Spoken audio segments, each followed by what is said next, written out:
Jamaah yang makan Allah, min alamatil i'timad alal amal nuqsanur raja inda wujudi zalal. Kalau diterjemahkan bahasa kesimpulannya, ciri-ciri hamba yang sudah tulus bertuhan, tulus menghambakan diri kepada Allah, maka dia hatinya kepada Allah tidak bergantung kepada kondisi apapun di dunia ini. Mau dia soleh tidak soleh, dia husnuzon kepada Allah. Mau takdirnya buruk tidak buruk, dia husnuzon kepada Allah. Mau sekarang rezeki banyak atau tidak banyak, rasa dia bertuhannya tidak berkurang. Mau takdirnya hari ini oke atau tidak oke, rasa dia bertuhannya tetap stabil. Itu yang dimaksud oleh beliau. Mereka lah yang disebut al-mukhlisun, al-mukhlasun. Semoga Allah jadikan kita hamba-hamba yang mukhlisun dan mukhlasun. Amin ya rabbal alamin. Assalamualaikum warahmatullahi wabarakatuh.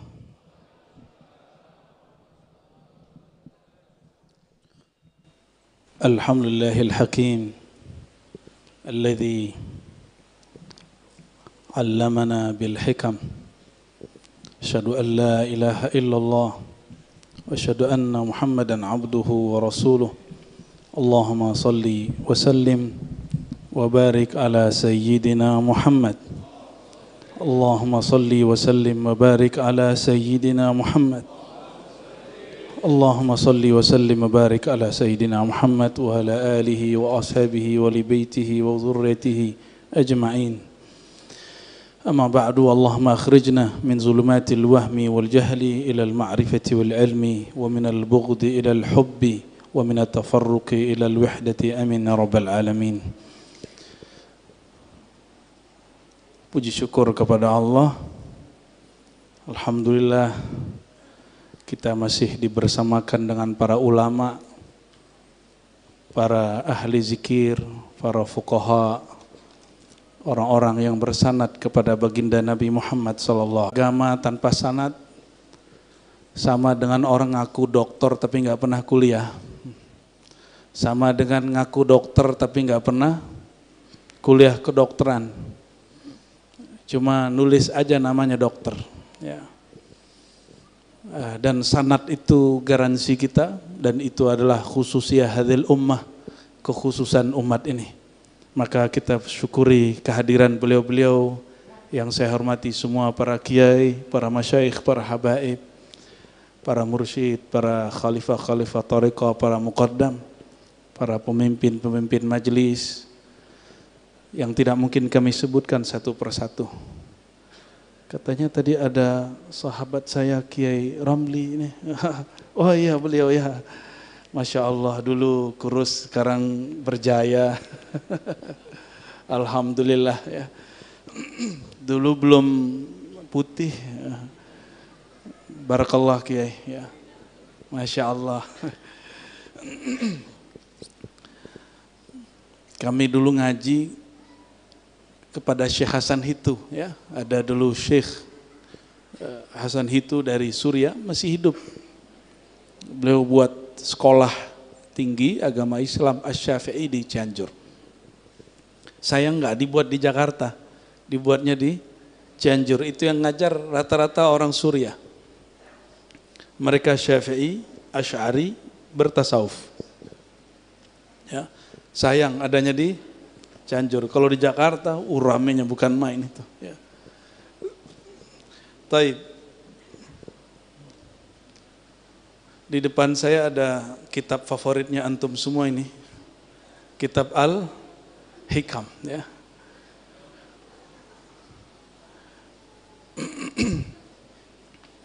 Saya buka saja hikam yang pertama ya. Tabarrukan dengan majelis yang sudah ada. Sebelumnya kita perbanyak sholawat dan salam kepada ruhaniyah baginda Nabi Muhammad sallallahu alaihi wasallam. Salatu wassalamu alaika ya sayyidana ya Rasulullah. Salatu wassalamu alaika ya abal arwah. Salatu wassalamu alaika ya Habiballah. Dan mari kita baca surah Al-Fatihah untuk Imam Nu'taillah Sekandari para aulia-aulia negeri ini, para mursyid-mursyid di negeri ini, para ulama-ulama, habaib, para kiai yang berjasa mengisi keislaman di negeri ini. Lana walahum al-Fatihah. Bismillahirrahmanirrahim. Iyyaka na'budu wa iyyaka nasta'in. Shiratal ladzina an'amta 'alaihim ghairil maghdubi 'alaihim. Kitab Al-Hikam, Bapak Ibu, bukan kitab yang rumit. Yang penting tahu cara bukanya. Sama, kitab fikih itu tidak rumit, yang penting tahu cara bukanya. Sama juga kitab hadis tidaklah rumit, yang penting tahu tekniknya. Saya diprotes banyak, kiai, kenapa kamu buka hikam? Itu kan rumit. Yang ngomong ahli fikih. Saya bilang, bagi saya kitab fikih yang rumit, kiai. Kenapa? Dari kecil saya ngaji hikam. Baru kuliah saya ngaji kitab fikih berat, seperti Al-Ashbah wa Nazair, ya. Kita tes dulu ya. Di luarnya tes. Sahih gak?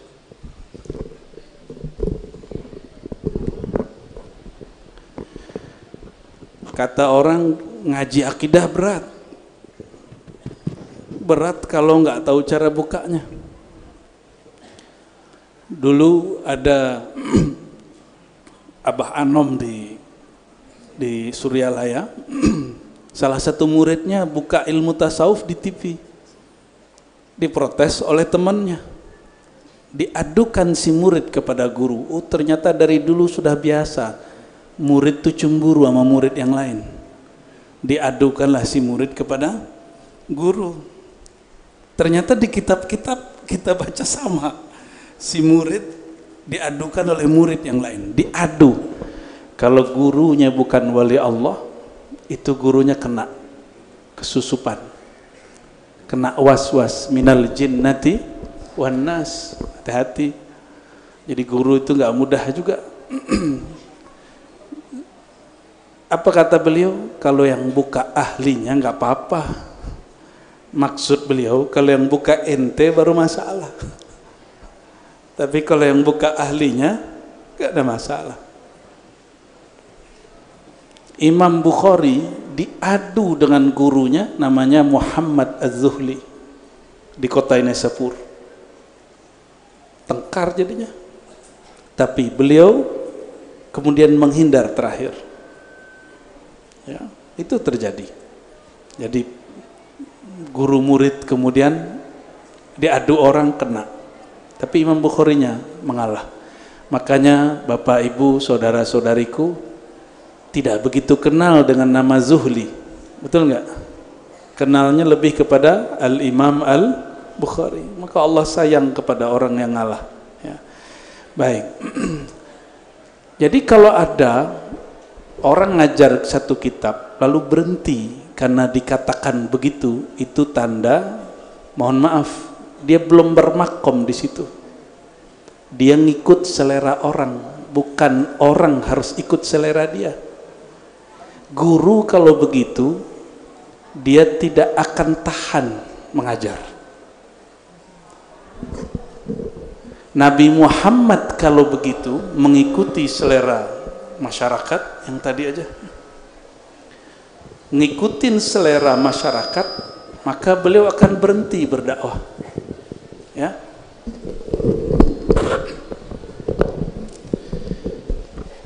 Nah, disinilah perlu seorang guru itu sebelum jadi dai, muallim, perlu melatih kolbunya untuk bersih dari syirik khafi. Syirik khafi itu lebih dahsyat dari riya yang kita bayangkan. Riya itu ru'yatul amal, kata Imam Ghazali, melihat diri beramal. Lebih dari itu. Riya itu kalau yang standar hubbul madah, yang paling menakutkan bagi orang bukan itu. Senang dipuji itu biasa. Kalau riya senang dipuji rata-rata kita lolos. Tapi kalau riya yang kedua, khaufus syatam, takut dicaci, takut ada orang unlike, tidak suka, takut dibully, baru kena di situ, ketahuan nih syiriknya adakah di dalam. Saya yakin para kiai, para muallim, para ustadz, para jamaah pernah melakukan sesuatu, terus apa kata orang? Kamu nggak khawatir nanti diserang fulan? Kamu nggak khawatir nanti dikritik fulan? Jika itu bikin goyah, itu di kolbunya masih ada selain Allah. Hati-hati. Ya, latihan tauhid lagi kepada ahlinya. Ilmu tauhid di sini bukan ilmu jidal, bukan munazarah, tapi ilmu zauq, ilmu tauhid yang diwariskan oleh Sayyidul Arifin Imamuna Abul Qasim Junaid Al-Baghdadi, ya, yang beliau katakan awwalu ibadatin, ibadah pertama itu adalah ma'rifatullah, mengenal Allah, bertauhid kepada Allah. Itu ibadah pertama, bukan sholat. Jadi harusnya orang tua ingatkan anak pertama bab tauhid dulu, bukan sholat dulu. Kalau sholat dulu beban. Tapi kalau si anak sudah tahu bab tauhid, sholat itu nggak jadi lagi berat, ringan.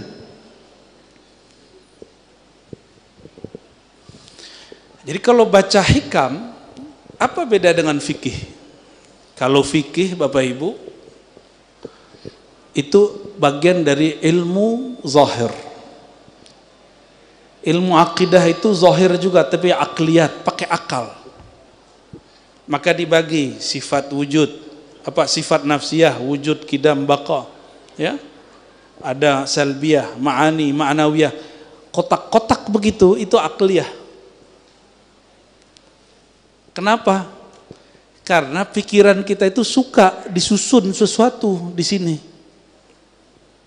Sedangkan ilmu ini, al-hikam, ini nggak perlu dihafal, Pak. Sorry ya, kalau ada guru maksain muridnya ngafal hikam, itu metode yang keliru.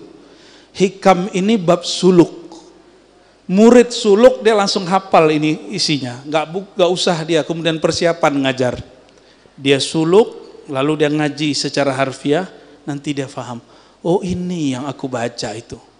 Ada di bab suluk. Suluk thariqat apa saja?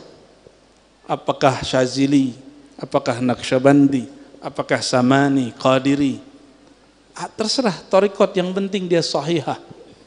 Kalau mu'tabarah kan istilah orang Indonesia ya. Thariqat mu'tabarah itu istilah Indonesia. Coba tanya sama orang Mesir, ada nggak thariqat mu'tabarah? Bingung dia. Apa thariqat mu'tabarah? Ya, bagi mereka nyebut thariqah itu as-sahihah. Thariqat yang sahih. Bapak Ibu yang bukan Allah, sholatnya pakai mazhab apa? Bener? Bener nih? Bener? Itu sholat yang zahir. Sholat batinnya pakai mazhab apa? Karena Imam Ibn Atha'illah dikalamkan gurunya Al-Mursi, Abu Abbas Al-Mursi qaddasallahu sirrahu. Beliau makomnya jangan ditanya, bagi kita mimpi ketemu Nabi itu spesial, bagi beliau itu norak. Bagi beliau orang yang mulia itu bukan lewat mimpi, tapi orang yang menyadari dan memandang Nabi setiap saat. Fi ayyi makan, fi ayyi majal, fi ayyi sifatin wa zat, fi ayyi ismin minal asma'. Ternyata beliau futuh dalam salawat nur zati. Maka apapun dipandang oleh Imam Al-Mursi, yang dia pandang nur Nabi Muhammad sallallahu alaihi wasallam. Itu kajian basic bagi dia. Cuma ngamalin salawat nur zati dapat zauq, bukan terjemahan. Ya. Kenapa kajian tasawuf jadi berat? Kalau dipikirin. Gak usah dipikirin. Tasawuf itu bukan bab ma'kulat. Jadi ada akal, objek dia disebut ma'kulat. Itu ilmu tauhid, ilmu kalam, belajar sifat 20. Ilmu hadis itu hissi, maka objeknya disebut mahsusat. Mahsusat itu yang didengar, yang dilihat. Maka kalau ada orang dapat ijazah dalam mimpi, itu nggak sah secara ilmu hadis. secara ilmu hadis. Tapi secara rohani bisa jadi benar. Jadi ahli hadis mungkin boleh berbangga dan mengatakan kami punya sanad 1000. Tapi bagi ahli rohani mereka punya sanad yang lain. Ya. Betul secara ilmu hadis Nabi wafat, maka selesai sudah. Hadis berhenti. Tetapi saya mau tanya, sebelum Nabi wafat nurnya sudah ada? Sudah benar. Muhammad Nurullah. Wafat baginda Rasulullah Muhammad bin Abdullah. Muhammad Nurullahnya hilang nggak?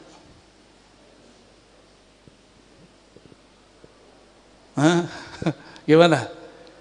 Sayyidina Muhammad bin Abdullah itu tanazzul namanya. Ya, kalau taroki ditarik ke belakangnya Muhammad Nurullah, ditarik ke belakangnya Ahmad Ruhullah. Itu kalau ditarik-tarik ke belakangnya. Dia juga. Ketika meninggal Sayyidina Muhammad bin Abdullah, Muhammad Ruhullah, Muhammad Nurullahnya masih ada nggak? Dulu belum ada Sayyidina Muhammad sallallahu alaihi wasallam. Nabi Adam bertawassul dengan Nabi Muhammad sallallahu alaihi wasallam. Itu tawassul dengan siapa? Muhammad Nurullah. Nurnya, karena fisiknya belum ada, ya, fisiknya belum ada.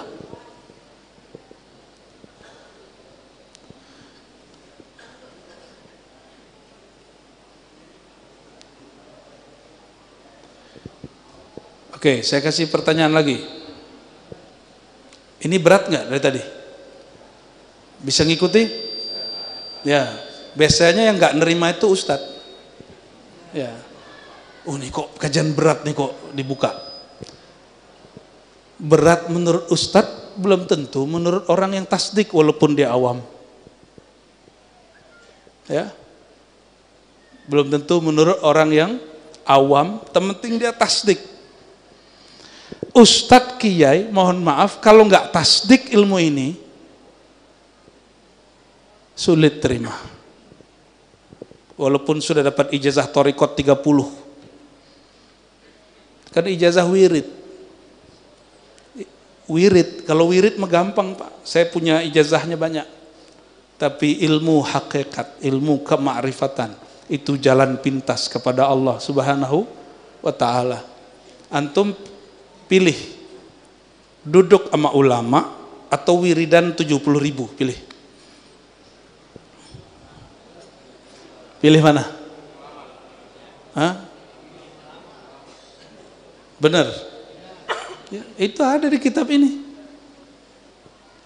Bahkan duduk bersama ulama afdal daripada uzlah. Jangankan wirid, ente uzlah. Tinggalkan dunia, itu lebih afdal duduk sama arif billah. Tapi ulamanya arif, bukan ulama yang merendahkan ilmu ma'rifatullah. Makanya al-isnad minad din itu penting, berguru itu penting. Karena kalau gurunya tukang ejek ilmu ma'rifat, nanti muridnya tukang ejek. Kalau gurunya suka merendahkan, apa itu? Nanti dia suka begitu juga. Jadi benar-benar hati-hati ya. Berguru itu memang hati-hati. Ya. Sekarang Muhammad Nurullahnya masih ada nggak? Benar. Serius. Ya. Terus kenapa antum harus minta mimpi ketemu Rasulullah? Ya. Nggak perlu mimpi ketemu Rasulullah kalau sudah melihat secara hakikat. Orang yang masih minta mimpi itu orang awam. Mohon maaf. Orang mimpi itu ilmu mimpi sudah dijelaskan oleh ahli neurologi, gelombang otak. Ahli otak. Jadi otak itu bergelombang. Ya, kita nggak usah sebut dengan istilah kedokteran, pakai istilah ulama ahli zikir. Ala bidzikrillah tatmainnul qulub. Ketahuilah hanya dengan menyebut nama Allah, kalbu jadi tenang. Coba tanya sama dokter atau pakar ilmu neurologi itu, orang tidur mimpi itu gelombang otaknya tenang atau bergerak kencang? Dia tenang. Rasulullah SAW itu gelombang otaknya tenang ketika beliau sedang sadar. Maka beliau melihat yang dilihat orang dalam mimpi. Ulama wali Allah, arif billah, itu gelombang otaknya sampai tenang padahal matanya melek. Makanya dia bisa lihat yang gak dilihat oleh mata ini. Gak perlu belajar ilmu aneh-aneh, cukup tenangkan kolbunya, maka nanti dia akan lihat yang gak dilihat oleh mata ini, tapi dilihat oleh basirah. Dilihat oleh basirah. Maka orang yang bermimpi itu hanya buah di dalam jaganya, dia sudah jatuh cinta kepada Rasulullah SAW. Maka ketika dia tertidur, cinta itu bergerak. Bisalah dia melihat baginda Nabi Muhammad SAW. Tidak hanya baginda Nabi Muhammad SAW, arwah para nabi, arwah para aulia bisa ketemu. Makanya kakek gurunya Ibnu Athaillah namanya Abul Hasan Asy-Syadzili. Apa kata beliau? Saya berguru kepada Jibril tuh. Antum bisa percaya nggak beginian?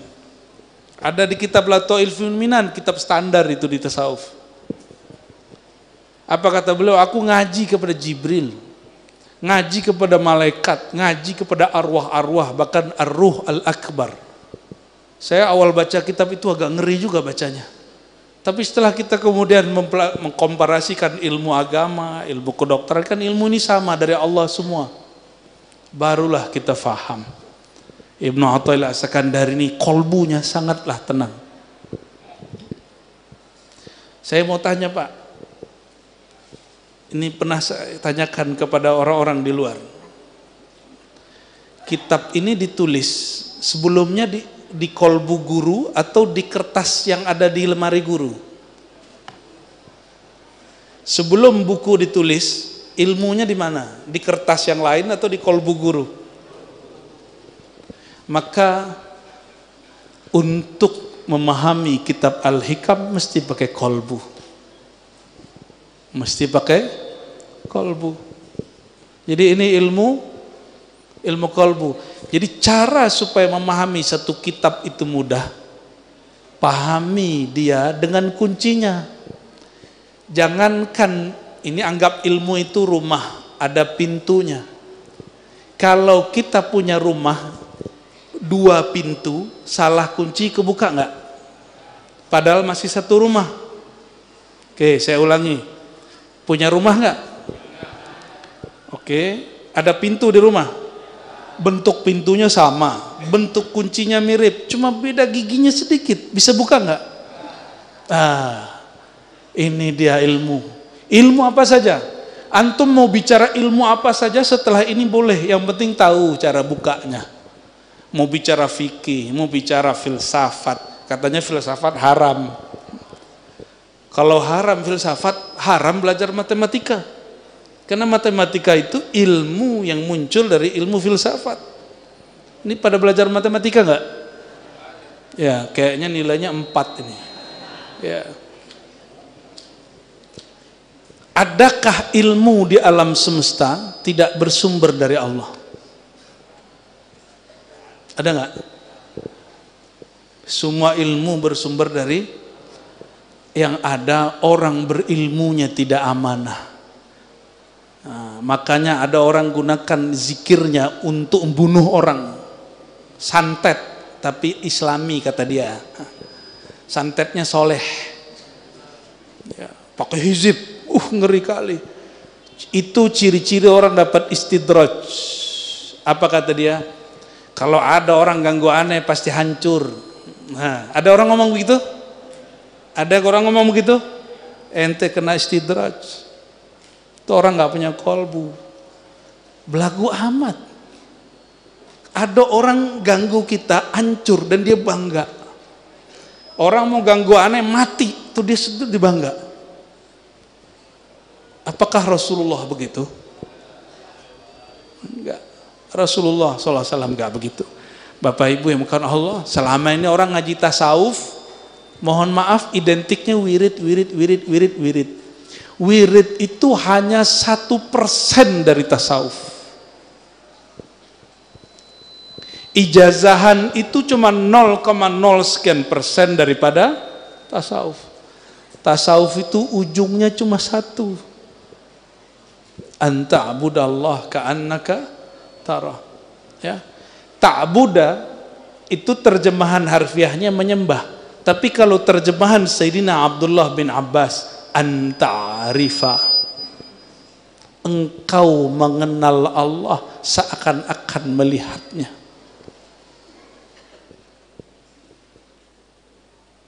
Kalimat ini kan seakan-akan. Kenapa? Karena melihat Allah nggak pakai mata. Kenapa melihat Allah nggak pakai mata? Karena Allah bukan fisik. Jadi kok ada orang ngomong hari ini begini, emang Allah ada? Kok nggak kelihatan? Itu kurang cerdas itu. Ya, walaupun dia belajar filsafat 10 tahun, 20 tahun, itu kurang cerdas. Kenapa? Allah itu bukan materi. Terus dia bilang, kalau Allah ada kenapa nggak kelihatan? Mata ini hanya melihat yang materi. Yang tidak materi nggak kelihatan oleh mata. Jangankan Allah, lapar aja nggak kelihatan sama mata. Lapar itu materi atau rasa? Mata lihat nggak orang jatuh cinta? Jatuh cinta itu rasa. Makanya ada orang bapak-bapak ini, abang-abang, mas-mas ini GR. Dikira orang senang sama kita, padahal dia senang main samping kita. Salah lihat. Pernah kejadian nggak? Ya, korban patah hati ini ya. Jadi mata, dia hanya melihat yang fisik. Allah tidak dilihat dengan yang fisik, kecuali af'alnya Allah.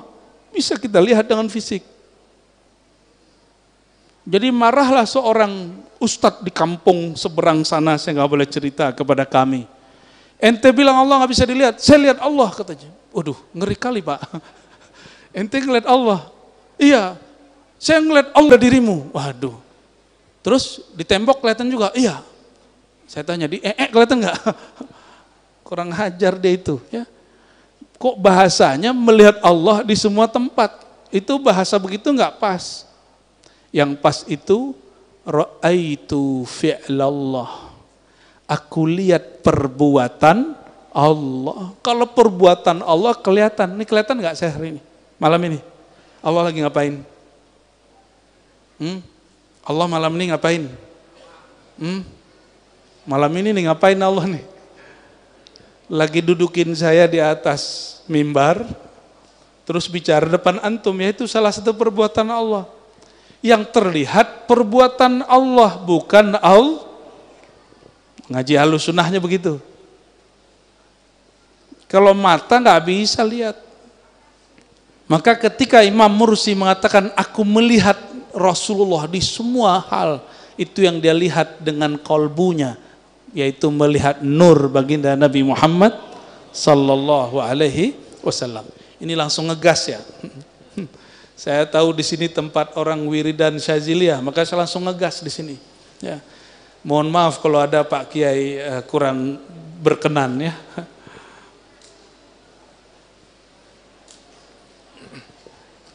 Jadi belajar tasawuf bukan diakal-akali. Orang yang mengakal-akali tasawuf dia akan mentok, nanti bilang tasawuf itu ribet. Ya. Sama ahli fikih belajar ilmu hadis, kata dia ribet. Hadis saja harus dipretelin. Emang kalau ribet terus tak berhenti? Kata ahli hadis, ahli tasawuf itu ribet. Masa percaya sama kalam dalam mimpi? Kata siapa? Ahli. Akhirnya setelah itu muncullah ahli hadis plus sufi. Dia ahli hadis plus sufi. Contoh, ada yang kenal Imam Kusyasy? Orang Betawi ngasih nama anaknya Kosasih. Ah, itu dari Kusyasy. Imam Kusyasy, imam di Madinah, itu megang 40 tarekat dan dia muhaddits. Sanad hadis saya ke beliau. Beliaulah ya, kita ngambil sanad melalui guru-guru kita, ada yang disebut ilmu maratib as-sab'ah, martabat 7. Itu dari ahli hadis. Gak ribet. Ya. Maka Bapak Ibu yang bukan Allah, ilmu tasawuf itu tidaklah sulit kalau dibuka dengan kuncinya. Kuncinya ilmu tasawuf apa? Cuma 2 geriginya. At-tasdiq wa taslim. Apa kuncinya? Tasdik, taslim. Tasdik percaya, percaya itu di kolbu, taslim dengan ruh. Ruh itu menyerahkan total kepada Allah Subhanahu wa ta'ala. Maka ilmu tasawuf bukan ilmu akal, bukan juga ilmu fisik. Ilmu tasawuf bukan bicara wiridannya berapa. Ya, wiridan itu masih belum, dia masih tarekat zahir. Ya, mohon maaf. Wiridan itu thariqah. Beda syekh, beda thariqah. Kalau tasawuf gak berubah-ubah, thariqah boleh berubah. Boleh dicek. Syaziliyah yang di Mesir, Syaziliyah yang di kampungnya Imam Syazili, Syaziliyah yang di sini, beda gak amalannya? Beda. Coba ya cek. Yang sama paling cuma wirid asas. Astagfirullah 100, la ilaha illallah 100, sallallahu ala Muhammad 100, lalu subhanallah subhanallah azim, itu paling. Selebihnya ada perbedaan-perbedaan. Kenapa?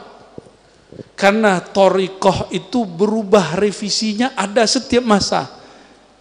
Di Mesir ada Syekh Ali Jum'ah, ada Syekh Yusri, itu gurunya sama, tapi kumpulan zikirnya ada yang nambahin, ada yang tidak. Di sini pakai hizib bahar enggak? Hizib bahar. Syekh Ali Jum'ah nambahkan, Allahumma sakhir lana asy-syamsa wal qamar kama sakhartahuma li sayyidina Muhammad. Ada enggak di hizib bahar kita? Enggak ada. Ditambahin oleh beliau. Jadi kalau wiridan itu akan berubah-ubah. Ya. Mohon maaf, thariqat Qadiriyah. Pasti ada yang orang Qadiriyah yang hadir. Qadiriyah yang saya kenal dulu nggak ada zikir 165, zikirnya cukup 11 atau kalau mau serius 100.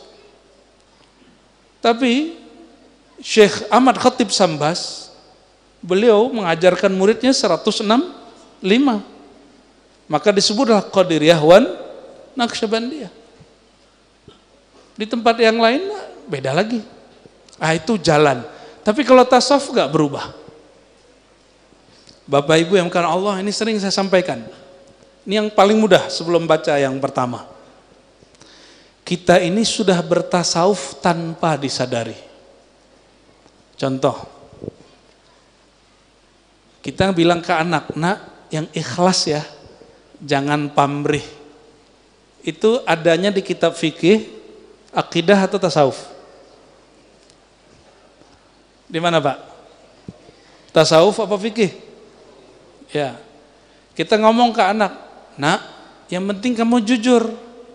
Ayah tidak marah. Jujur itu ada di kitab mana? Tasawuf, fikih apa tauhid? Tasawuf. Benar? Oke. Kita ngomong ke orang, ketika dapat musibah, isbir, kamu yang sabar ya. Sabar itu di kitab mana? Tasawuf. Berarti hari-hari kita sudah terus kenapa antum tidak mengkaji tasawuf kepada sumber aslinya? Itulah sebabnya saya agak khawatir ya, agak kecewa Justru yang menjauhkan umat dari tasawuf itu ustadz-ustadz juga. Ya, semoga ustadz yang hadir, kiai yang hadir tidak begitu. Ya. Sepakat? Sepakat ya? Baik, kita masuk ke hikam nomor pertama. Bismillahirrahmanirrahim.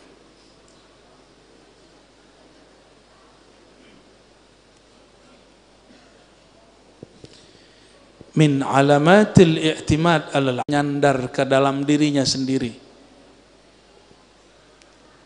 Jadi mengandalkan diri, bukan mengandalkan Allah. Dia bergantung kepada dirinya, bukan kepada Allah. Ini juga syirik khafi. Ini juga syirik khafi. Apa ciri-cirinya, indikatornya, tanda-tandanya apa? Nuqsanur raja, berkurangnya rasa harap kepada rahmat Allah, berkurangnya keyakinan, indah wujudiz zalal, ketika terjebak kepada kemaksiatan. Zalal di situ tergelincir pada maksiat. Ini contoh. Malam tadi tertidur tidak tahajud, subuhnya tidak pede berdoa. Oke. Pernah ngalamin begitu? Itu tanda beramal kepada tahajud, bukan kepada Allah. Emang Tuhan saat tahajud dengan Tuhan saat kita nggak tahajud sama atau beda? Sama nggak? Beneran nih? Bener nih? Kalau lagi haji umroh, yakinnya apalagi depan multazam, yakin doanya dikabulkan. Tapi kalau lagi di Mampang, doanya nyangkut di pohon. Rasanya begitu. Kenapa? Begitulah Ustadz. Kalau saya lagi di Mekah, rasanya Allah dekat. Emang kalau di Mampang Allahnya lain? Allah di Masjid Al-Istiqmal, benar? Allah yang di Masjid Nabawi, Masjid Al-Haram sama atau beda? Benar?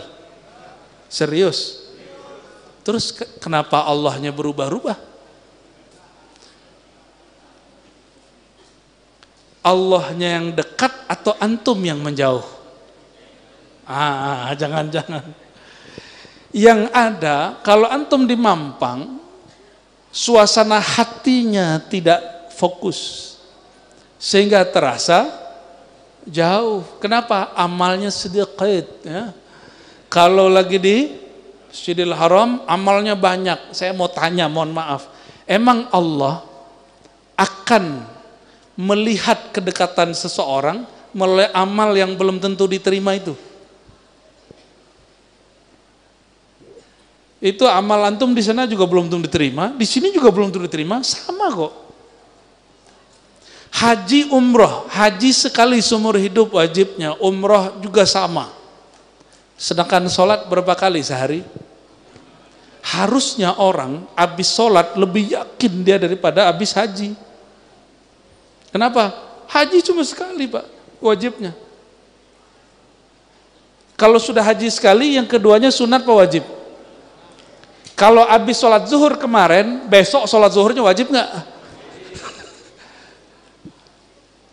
Ya, teman saya ada yang agak nggak tahu keblinger atau apa ya. Udah sholat zuhur belum? Udah kemarin. Udah sholat isya belum? Udah kemarin. Kita serius, dia canda. Bapak saudara bukan Allah. Kenapa ada hadis begini? Salasu da'awat la turad. Ini hadis sahih. 3 doa yang tidak pernah ditolak. Nomor 3-nya, dan ini disetarakan dengan 1 dan 2. Orang puasa, shaimun hatta yuftir, sampai dia berbuka. Yang kedua, imamun adl. Yang ketiga, mazlum, Doaul mazlum wa in kana kafiron. Doa orang dizolimi meskipun dia kafir. Nih perhatikan. Orang kafir dizolimi, dia lupa kalau dia lagi kafir itu. Jadi ada orang ateis disiksa sama orang, apa dia? Semoga Tuhan menyiksamu kembali, padahal dia ateis. Lupa kalau dia ateis. Ada dosen kita di Ciputat dulu ya, dosen dari dosen kita juga malah nggak percaya takdir, tapi nggak dapat rezeki anak, keceplosan, mungkin ini sudah takdirku. Ujung-ujungnya balik, alam bawah sadar dia begitu. Cuma gagah-gagahan kalau di kampus kan keren kalau bilang takdir gak ada, ya kan? Min alamatil i'timad alal amal nuqsanur raja inda wujudiz zalal. Ciri-ciri orang yang imannya itu masih akan naik turun, belum imannya itu subut, tetap. Kalau dia tidak soleh, keyakinannya berkurang. Kalau dia soleh, keyakinannya mantap. Sepertinya kebanyakan kita diajarkan begitu. Banyak-banyak beramal supaya doanya mustajab. Emang kalau nggak beramal, doa nggak mustajab. Tuh orang kafir gimana? Dizolimi, doanya mustajab. Wa in kana kafiron, meskipun dia kafir. Ini hadis begini kan menunjukkan ada asrar di situ. Ada asrar di situ. Apa asrarnya? Allah itu nggak bergantung sama amal orang. Allah itu bergantung dengan zonnya orang. Itu kaidah ada di Sahih Bukhari. Ana inda zanni abdi. Itu sahih atau tidak sahih? Ada di Sahih Bukhari loh itu. Allah berkalam dalam hadis qudsi. Aku berdasarkan zanni abdi. Bukan inda amali abdi. Bukan berdasarkan amal zahirnya hambaku. Hati-hati, ini masih koma. Kalau begitu gak usah tahajud dong. NTPA namanya itu ya. Gak begitu memahaminya. Masih ingat ada ungkapan an-niyah afdal minal amal. Ada itu? Kerja hati, amal hati namanya niat, itu lebih tinggi daripada amal jawareh. Amal tubuh. Makanya Allah itu mengatakan celaka bagi orang yang sholat karena baru zohirnya. Di kolbunya ternyata ada riya dan melalaikan waktu. Sang waktu itu adalah Allah Subhanahu.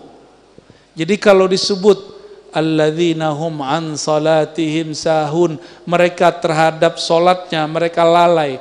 Sholat itu kan berkait dengan waktu. Waktu itu ad-dahru. Allah lah sang waktu. Maka orang ingat waktu pasti ingat Allah. Jadi zikir itu enggak hanya subhanallah, subhanallah. Orang ingat waktu. Al-waktu inda ahlillah. Al-waktu inda ahlillah. Waktu menurut kekasih Allah itu naik nafas, turun nafas. Naik nafas, turun nafas. Kalau menurut Bapak Ibu apa? Itu ya? Jam itu ya? Mana jamnya? Itu doang tuh. Yang di tangan itu. Oh sekarang orang-orang kemana-mana bawa handphone. Ada jam di situ. Tek, tek, berubah-ubah gitu ya. Itu bukan waktu. Itu penanda waktu. Ya. Bisa jadi jam kita beda. Jam berapa nih? 9:30. Coba cek jamnya, benar nggak? Cek Pak, jamnya berapa? Sama. Beda tipis kan? Tuh. Waktu ngikutin jam ini atau ini ngikutin jam waktu yang sebenarnya? Sholat itu ketika ada jadwal imsakiyah, atau sholat zuhur nih contoh, ketika matahari menyingsing, tergelincir. Yang mana? Sholat zuhur itu, ya udah yang paling gampang deh. Berbuka puasa kalau sirine bunyi atau karena matahari terbenam. Mungkin nggak sirine bunyi jam 5? Oh kejadian Pak, kejadian di kampung saya, nggak tahu kalau di Mampang. Iya, bener ya. Oke, kembali ke bab ini. Orang yang beramal dengan kolbunya pasti badannya beramal. Dan mohon maaf, kita selama ini hanya diajarkan ilmu amal zahir, ilmu amal kolbu jarang diajarkan. Makanya sering ngomong bertasawuf itu sulit. Akhirnya banyak orang ngomong begini sekarang, jujur nggak hidup loh, itu kan? Hari gini jujur nggak hidup loh. Ada orang ngomong begitu sekarang. Karena kita tidak mengajarkan tasawuf dari basic. Karena ustadz-ustadz, mohon maaf para kiai, sering mengatakan tasawuf itu berat.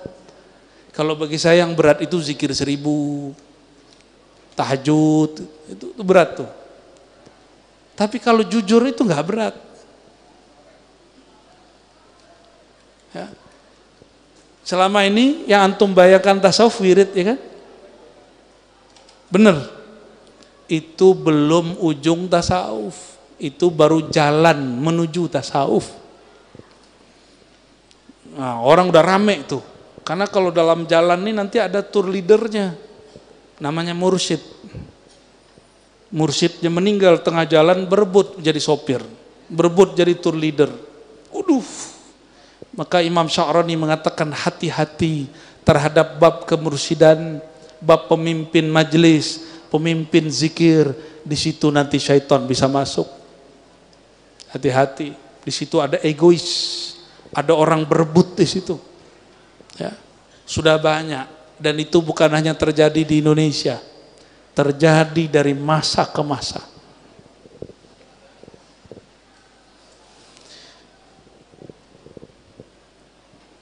Jadi tanda-tanda orang belum tulus bertuhan, belum mantap hatinya kepada Allah, mesti ada dari luar penguatnya, baru dia yakin. Bukan dari dalam, bukan dari kolbunya. Ini bahasa yang, ini jangan salah paham. Kalau lagi maksiat, lagi taat, Tuhannya sama nggak? Orang maksiat, orang taat, Tuhannya sama atau bukan? Bener, tersesat loh. Bener nggak? Ya. Makanya orang maksiat nggak boleh putus asa. La taqnatu, ya, jangan kamu berputus asa dari rahmat Allah. Itulah kejadian pada orang yang membunuh 99, yang ke 100 yang dibunuh kiai. Nih hati-hati nih, kiai ini bisa dibunuh orang nanti nih. Siapa yang bunuh? Orang mau tobat, dia bilang, Pak Kiai, saya ini sudah bunuh 99 orang. Belum dia selesai bicara, apa kata orang si kiai? Ente terlaknat. Orang kayak ente ini khalidan abadan finnar. Jadi panitia neraka ini sudah ada dari dulu ya. Itu hadis Sahih Bukhari itu, Pak. Nabi cerita tentang Israiliyat yang sahih. Bahwa ada ulama-ulama yang suka jadi panitia neraka. Padahal dia belum pernah ke neraka juga. Siapa tahu ada nama dia di neraka, kan nggak tahu. Ada yang sudah berkunjung belum studi tour ke neraka? Cek dulu nama kita dari sana nggak? Antum neraka-nerakain orang. Karena Rasulullah SAW mengatakan, di surga ada namamu, di neraka ada namamu. Masalahnya nama yang di neraka sudah dihapus belum? Kalau sudah dihapus, antum baru bisa main sembarangan ngomong, ya. Tapi siapa yang begitu? Ya, maka Sayyidina Al-Hasan Al-Basri mengatakan di Sahih Bukhari diriwayatkan, man amina minan nifaq fahuwa munafiq. Siapa yang merasa dirinya aman dari maksiat hati, yaitu kemunafikan. maka orang itulah munafik.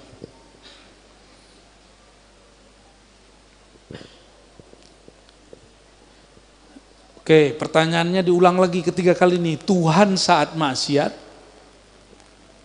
Tuhan saat taat sama atau bukan? Benar. Tuhannya penyihir dengan Tuhannya ahli bertauhid yang berdoa dengan zikir sama atau bukan? Terus kok bisa penyihir lebih ampuh daripada ahli zikir? Karena si penyihir yakin ahli zikir sibuk sama angka. Belum, kurang 3. Ijazah dari 2 aneh harus sekian, kalau kurang nggak ampuh. Sibuk sama angka. Padahal angka itu cuma membantu frekuensi kolbu. Mungkin di angka sekian sama lisannya sejalan dengan kolbunya, itu yang disebut dengan muwafaqah. Ya, baru dia nyambung.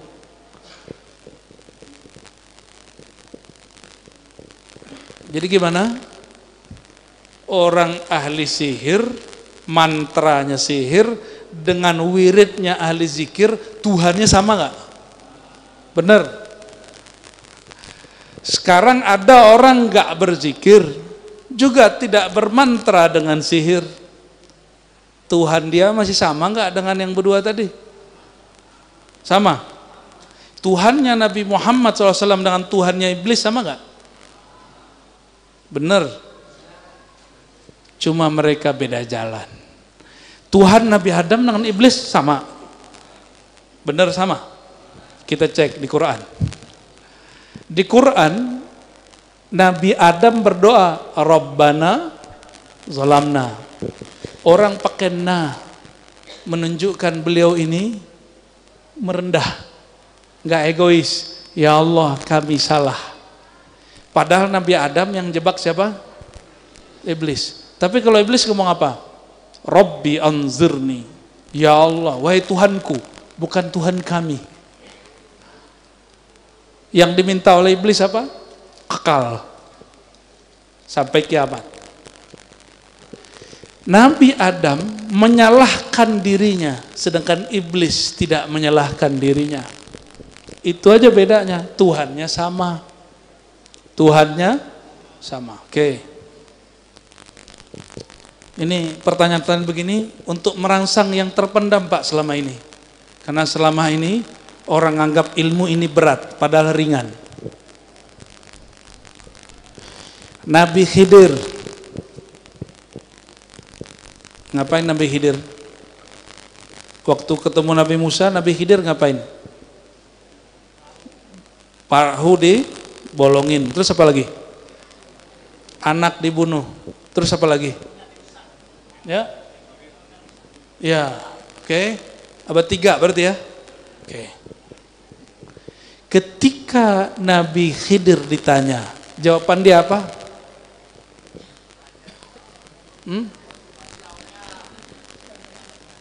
Oh bukan. Jawaban dia tentang ilmu hakikat ini. Wa ma fa'altuhu. Gimana ayatnya? Tidaklah aku melakukan itu dari perintah diriku. Tapi nggak nyalahin Allah. Padahal Nabi Khidir, Nabi Musa sama-sama faham bahwa itu hakikatnya adalah Allah. Coba perhatikan, ini adab orang bertasawuf. Walaupun secara hakikat yang mencabut nyawa anak kecil, yang menggerakkan Nabi Khidir itu Allah, yang menggerakkan Nabi Khidir rusak kapal itu Allah, tapi secara adab ahli ma'rifat tidak boleh dikalamkan. Jadi tasawuf itu sederhana, bicara adab. Bicara adab. Jadi ada orang datang kepada saya, apa kata dia? Kata dia nih Pak, Muhammad yang di Madinah itu sudah mati. Ngomongnya begitu. Muhammad yang di Madinah itu sudah mati. Sebanyak tuh orang nama Muhammad di Madinah, yang mana yang dimaksud tuh? Tapi Muhammad dalam diriku masih hidup. Nah, Dia ingin bicara hakikat, tapi adabnya nggak dapat. Adabnya nggak dapat. Perlu nggak dia ngomong begitu? Muhammad Madinah itu mati. Seharusnya dia nggak ngomong begitu. Kalau ada Umar, digorok langsung sama Umar itu. Benar nggak? Yang soal ahli marifat, ini bukan di sini ya, yang nonton. Jika ada Umar, ente ngomong begitu, digorok sama Umar. Kenapa? Ma'rifat tuh ujungnya adab. Adab tuh ringan, nggak usah dibicarakan yang begitu. Bicarakan dengan lafaz yang sedikit dikunci. Itulah kuncian. Hikam ini berhasil menguncinya dengan baik. Makanya sampai hari ini kitab hikam ini setelah Al-Quran, Bukhari, Muslim, dalam tasawuf ini yang lebih populer. Ini dengan kitab Ihya itu popularitasnya. Kalau sekarang ini hikam ini orang, mungkin dia paling viral. Entah dia, entah Ihya. Antara dua kitab itu. Ya. Cuma kan nggak ada Pak istilahnya kitab viral kan? Nggak ada. Ibnu Athaillah itu mengajarkan di kitab ini kalau bertasawuf pakai adab. Kenapa? Bedanya iblis dan Adam. Sayyidina Adam alaihissalam Tuhannya Allah. Iblis Tuhannya Allah. Iblis minta enggak beradab, Sayyidina Adam minta dengan adab. Itu aja bedanya. Sama-sama ngomong ma'rifat. Sama-sama ngomong ma'rifat.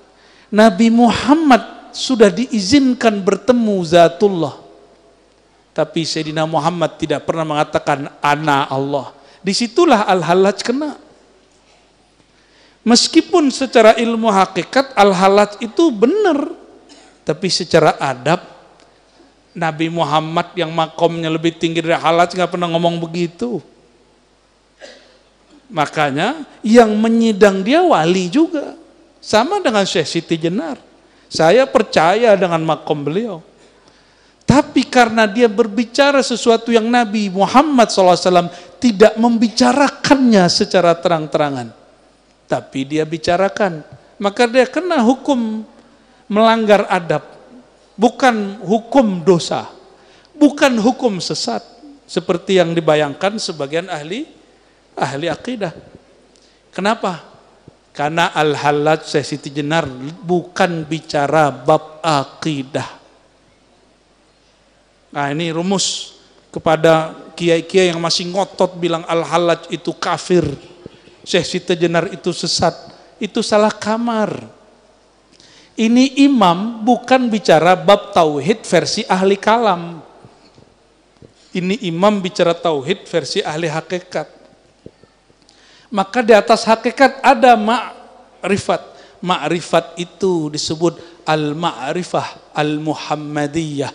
Ma'rifat Sayyidina Muhammad, ma'rifat abdun, maka disebut dalam surat Al-Isra, subhanalladzi asra bi abdihi.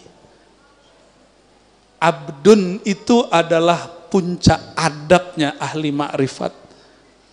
Meskipun beliau kalau lagi ahwal, lagi kerja bakti mau perang, apa kata beliau?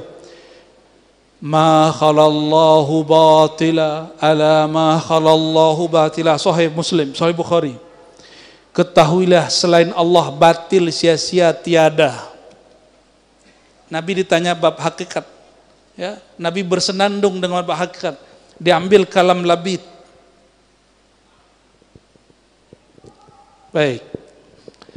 Jadi Allah dulu sekarang sama enggak? Sebelum kita sholat, saat kita sholat, setelah kita sholat, Allah aja sama enggak? Bener. Sebelum kita doa, saat kita doa, setelah kita doa, pengetahuan Allah bertambah apa berkurang?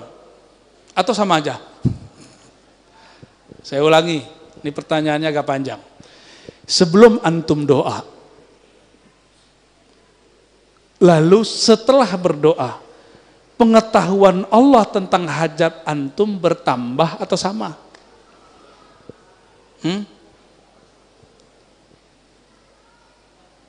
Sama apa nambah? Bingung kan? Inilah, jadi ternyata belajar sifat 20 itu mesti selalu berkolerasi dengan tasawuf. Kalau enggak ada zauknya. Salah satu nama dan sifat Allah itu alim. Di sifat ma'ani ilmun.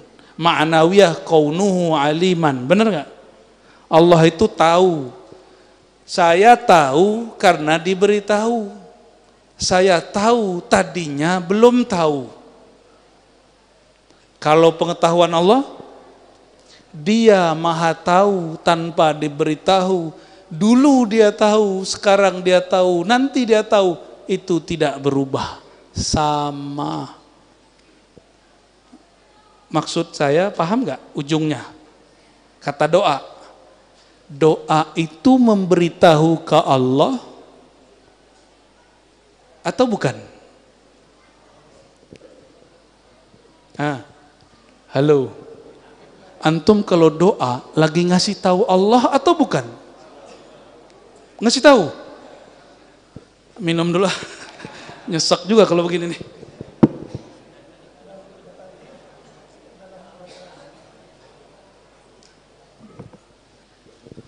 Kita kalau doa, kalau doa, antum doa, itu memberitahu Allah atau bukan?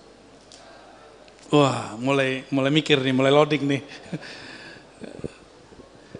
Saya ulangi, Allah maha tahu, sifat ma'ani, ilmun, ma'anawiyah, kaunuhu, aliman. Bagaimana Dia tahu? Bighairi wasitatin, wala sababin, wala ta'allumin, wala ta'limin. Allah itu tahu tanpa sebab, tanpa alat, tanpa diberitahu, tanpa belajar. Itu kaedahnya. Oke. Allah tahu nggak dengan hajat yang kita kalamkan dalam doa? Sebelum kita berdoa. Bahkan sebelum kita ada.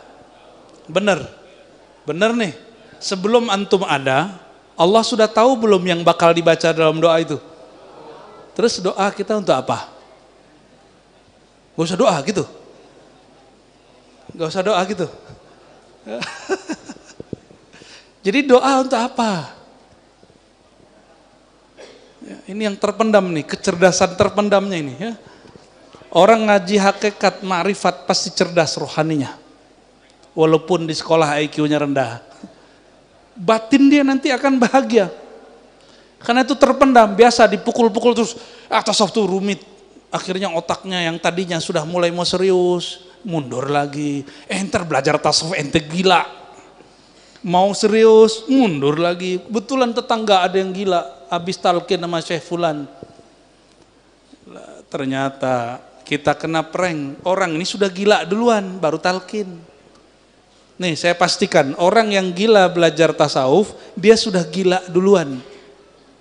Karena saya kan ngajar tasawuf. Dulu kan pernah jadi murid juga. Dan pernah ngelihat ada orang gila belajar tasawuf, lalu orang kampung bilang, "Tono, lihat no, kalau ente belajar tasawuf gila." Emang dia udah gila duluan.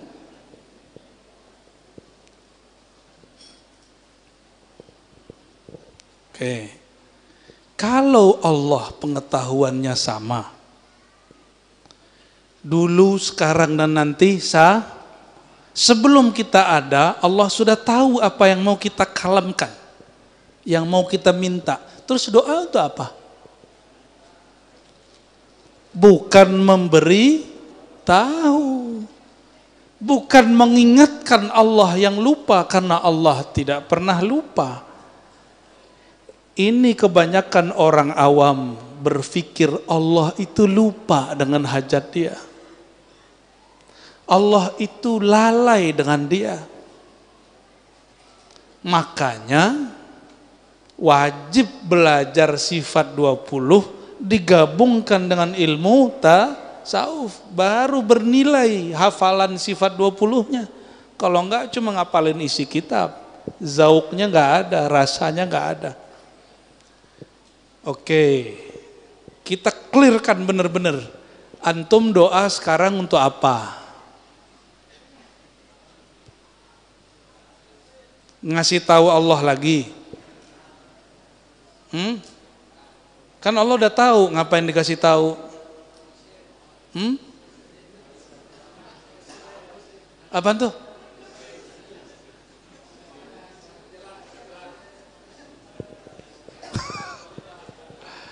Oke, bagian sini apa? Kalau doa ngapain? Minta. Ya doa ya minta. Meminta itu sifat apa? Itu dia. Sifat kehambaan. Ta'abbud, sifat ubudiyah. Jadi walaupun secara hakikat saya tahu Allah sudah mengerti hajat, secara hakikat kan nggak perlu doa lagi, Pak. Benar nggak? Ngapain juga doa Allah udah tahu secara hakikat. Tapi dalam bab al-adab al-Muhammadi yang diturunkan jadi syariat yang indah bernama syariat Islam, ada namanya ritual doa. Doa itu adalah makom penghambaan. Menghambakan itu. Makanya orang kalau belajar ilmu hakikat sombong-sombong, songong-songong kalau nggak belajar adab rohani. Ngapain lagi sholat? Kan Tuhan dalam diri aneh gitu. Ada yang ngomong gitu nggak? Ya, ada yang ngomong gitu? Tuh orang-orang PA tuh. Ya, belajar hakikat nggak belajar adab. Adab rohani. Lebih tinggi adab itu yang dimaksud al-adab muqaddamun ala ilmin wa amalin. Itu yang dimaksud. Bukan adab-adab nunduk-nunduk, itu adab sesama manusia. Adab tertinggi itu kepada Allah. Itulah tasawuf. Jadi tasawuf itu tidak hanya belajar akidah akhlak yang kita pelajari di sekolah itu. Itu cuma akhlak kepada makhluk. Akhlak tertinggi kepada Allah. Jadi sekarang doanya coba dinaikin kelasnya. Kalau ada yang berkeyakinan saya doa ngasih tahu Allah, itu akidah ahlus sunnah atau ahlul bid'ah. Sebelum doa, dia berpikir Allah belum tahu. Terus dia doa, wah ngasih tahu Allah dulu lah. Orang begini akidahnya sesuai dengan ahlus sunnah atau bid'ah? Kalau ahlus sunnah gimana tadi? Allah dulu sudah tahu. Sebelum kita doa, sebelum kita ada, Allah sudah tahu. Terus doa itu apa? Sekedar penghambaan, menghina dinakan diri di hadapan Allah. Makanya meminta. Meminta itu penghambaan kepada Allah. Nah itu nyambungnya.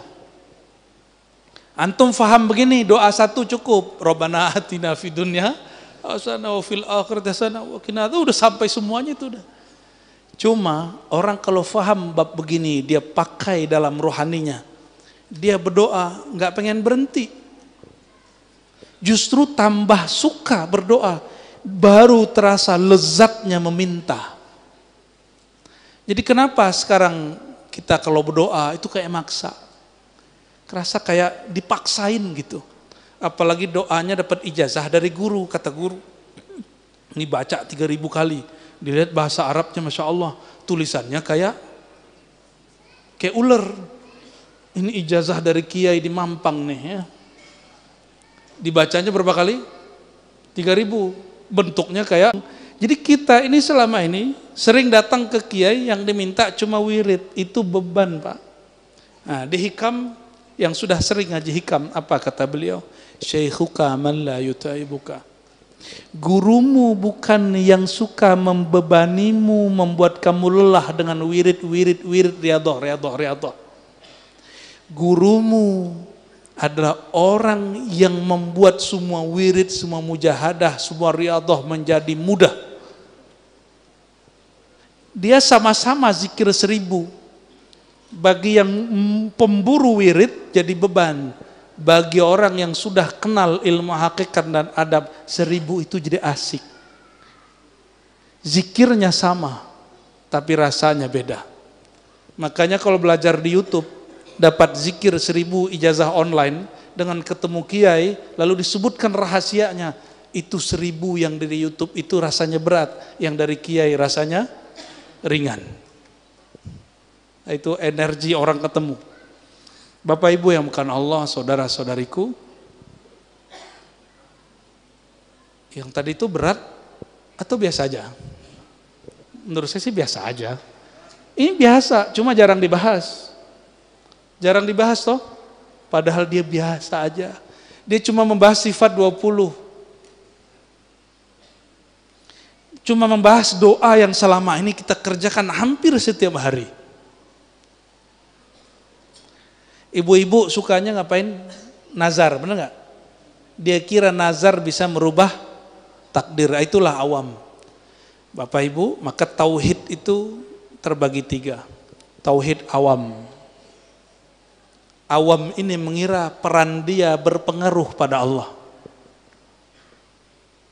Doa dia memberitahu Allah. Doa di Mekah dengan doa di Mampang lebih cepat di Mekah. Padahal Tuhannya sama. Benar? Ya. Orang taat, orang maksiat. Kalau doa, kira-kira duluan mana sampainya?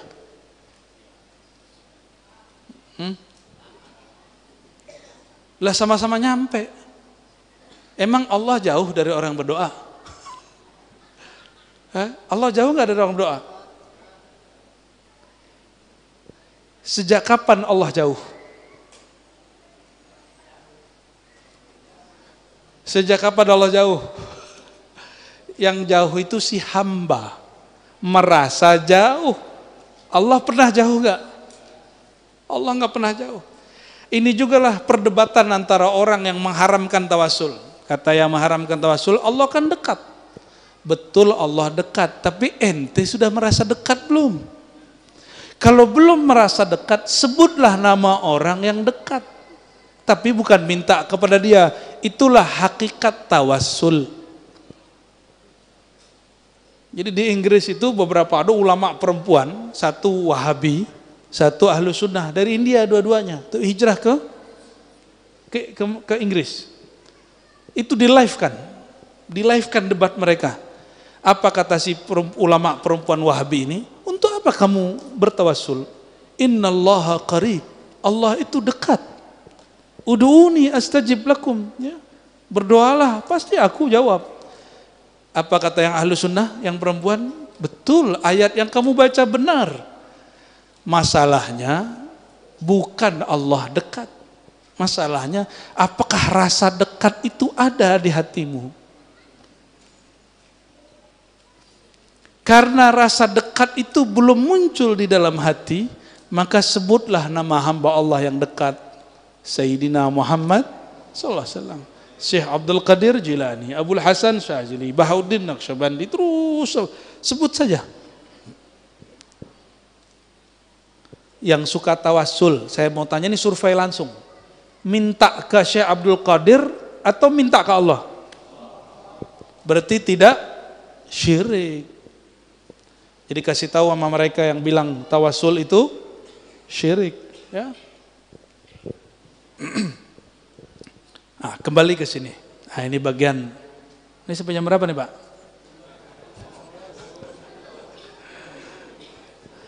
Kembali ke sini tentang tingkatan tauhid. Tauhid orang awam, kalau dia beramal, dia minta dibalas. Itu orang. Sahkah iman orang awam? Sah. Saya nggak sepakat juga dengan orang-orang sok hakikatan bilang ente belum nyembah Allah. Ada yang ngomong gitu, Pak. Ya, ente belum sah karena awam, karena masih minta pahala. Ada yang ngomong begini sama kita, saya ini tidak harap surga, nggak takut neraka. Beneran, itu kita tunjukin api takut dia. Aneh tongolin amplop agak tebelan dikit, lirik. Katanya nggak harap surga. Kita bawa nih santri kita yang agak cantikan. Apa yang terjadi? Matanya melotot, liatin. Di sorga itu isinya begitu-gitu. Jadi ngomong tidak harap surga dan neraka, tapi giliran kita bawa baru sedikit bau-bau surga, sudah melirik. Nah, ngaji hakikat tapi tidak sesuai adabnya. Bapak Saudara makan Allah, kita tidak pernah menolak imannya orang awam. Iman mereka sah, ibadah mereka sah. Tapi mau selama-lamanya awam, nggak apa-apa, nggak nyantri Pak. Yang penting kolbunya nyambung dengan Allah. Kalau nyantri ada waktunya 7 tahun, kalau sama Allah mesti sampai mati. Ya, saya sudah nyantri 20 tahun kata orang. Nyantri, kalau ke Allah nggak bisa ngomong gitu. Saya sudah bertuhan kepada Allah 20 tahun, sekarang nggak. Bisa nggak? Nggak bisa. Oke. Maka mesti naik kepada tauhid yang kedua.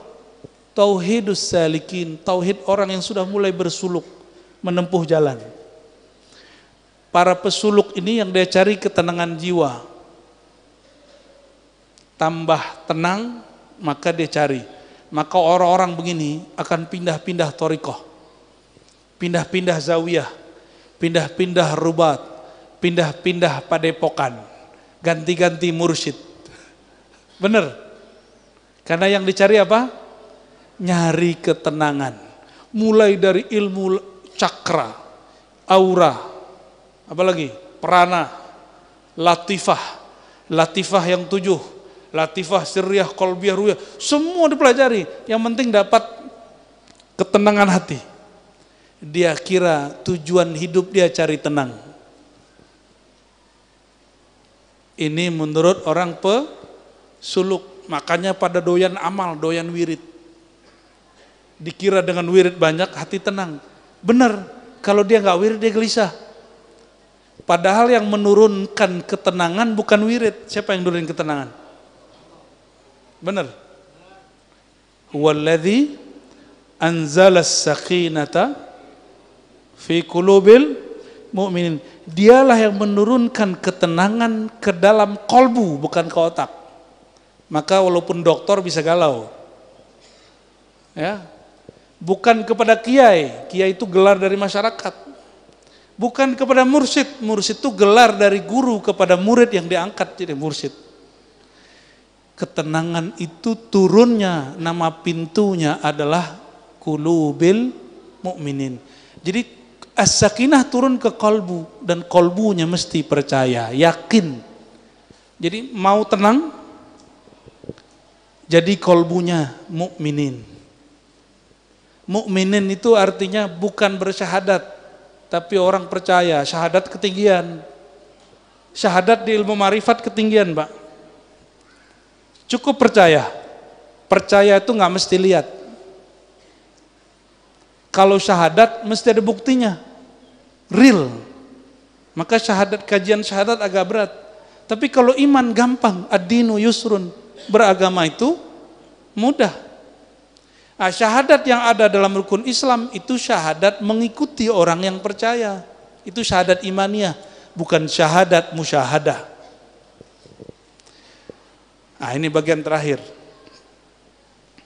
Tenang itu Tuhan atau bukan? Bukan. Maka nggak usah cari ketenangan. Cukup kolbunya dijadikan mukmin, pasti turun ketenangan. Siapa yang turunin?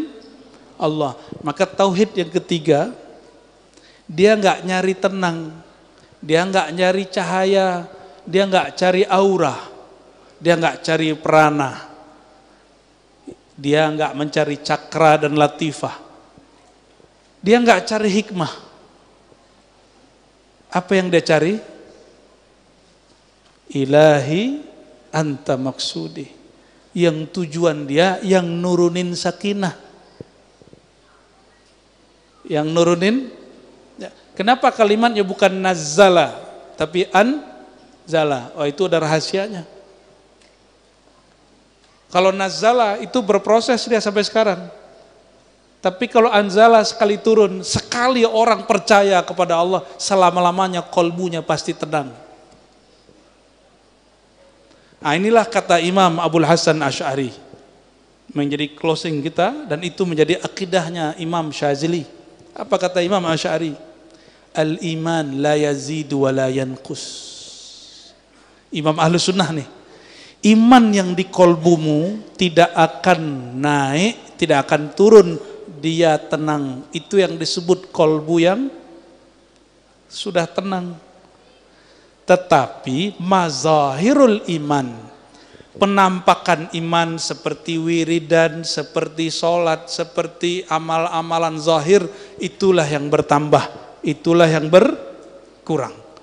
Bapak saudara yang makan Allah, ini yang mau kita capai. Yang dimaksud Allah Ta'ala di hikmah pertama, yang engkau cari itu Allahnya.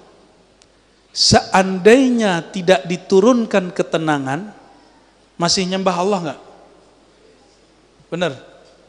Tapi kalau ada murid cari ketenangan, dia amalkan zikir gurunya, dia tidak tenang, maka dia tinggalkan gurunya. Tapi kalau murid sudah kenal bab ini, dia zikir, dia wirid, dia ngaji, tenang, gelisah atau tidak, itu enggak ada masalah bagi dia. Yang dia cari Allah, bukan ketenangan. Ya, ini masih koma. Kalau sholatnya tidak khusyuk,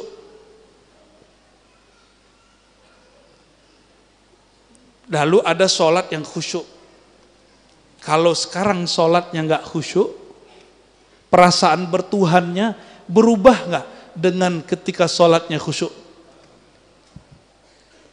Kalau berubah berarti iman yang di dalam belum sabit. Masa kalah dengan Heraklius? Kata Heraklius, begitulah orang yang sudah beriman, jika cahaya iman masuk kolbu tidak akan pernah keluar selama-lamanya. Maka sekali orang percaya kepada Allah dengan kolbunya, selama-lamanya dia tidak akan pernah murtad. Selama-lamanya dia tidak akan pernah murtad, gak akan pernah gelisah. Jemaah yang makan Allah, min alamatil i'timad alal amal nuqsanur raja inda wujudi zalal. Kalau diterjemahkan bahasa kesimpulannya, ciri-ciri hamba yang sudah tulus bertuhan, tulus menghambakan diri kepada Allah, maka dia hatinya kepada Allah tidak bergantung kepada kondisi apapun di dunia ini. Mau dia soleh tidak soleh, dia husnuzon kepada Allah. Mau takdirnya buruk tidak buruk, dia husnuzon kepada Allah. Mau sekarang rezeki banyak atau tidak banyak, rasa dia bertuhannya tidak berkurang. Mau takdirnya hari ini oke atau tidak oke, rasa dia bertuhannya tetap stabil. Itu yang dimaksud oleh beliau. Mereka lah yang disebut al-mukhlisun, al-mukhlasun. Semoga Allah jadikan kita hamba-hamba yang mukhlisun dan mukhlasun. Amin ya rabbal alamin. Barangkali itu sudah jam 10 ya. Dan saya baru pulang dari Kepulauan Riau, belum sempat istirahat juga ya. Insyaallah jika ada masa kita berjumpa kembali. Subhanakallahumma wa bihamdika asyhadu an la ilaha illa anta astaghfiruka wa atubu ilaik. Wassallallahu ala sayyidina Muhammad. Assalamualaikum warahmatullahi wabarakatuh.